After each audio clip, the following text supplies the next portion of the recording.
Jérôme et Lucille forment sans conteste le couple phare de l'amour et dans le pré-2020.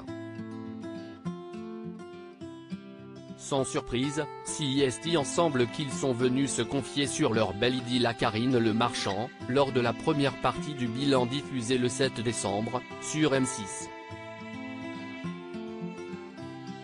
Si leur histoire d'amour fait rêver la majorité des téléspectateurs, quelques personnes se sont permises de la critiquer.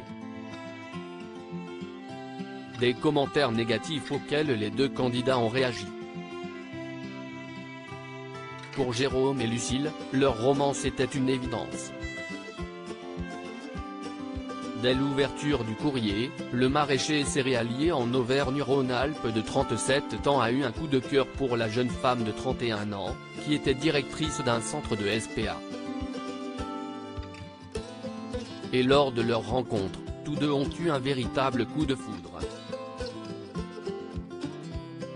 Rapidement, ils se sont donc mis en couple et ont réalisé plein de projets dans la foulée.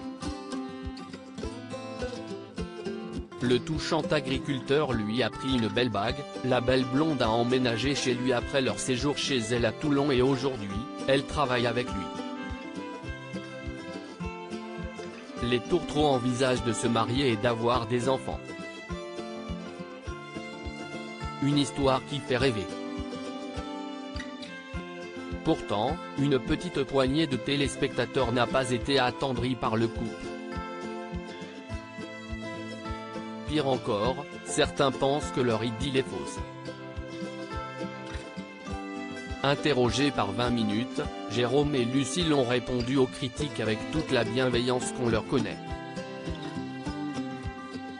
Normalement, les relations se construisent dans le temps. Mais pour nous, c'était une évidence dès le départ, a tout d'abord confié l'agriculteur. Et ça belle de poursuivre, de l'extérieur, les gens peuvent avoir l'impression que notre histoire est fausse. Je comprends que certains peuvent penser que ça va trop vite. Mais, il n'y a que lorsque l'on vit une expérience comme celle-ci, que l'on peut comprendre. Tout est décuplé.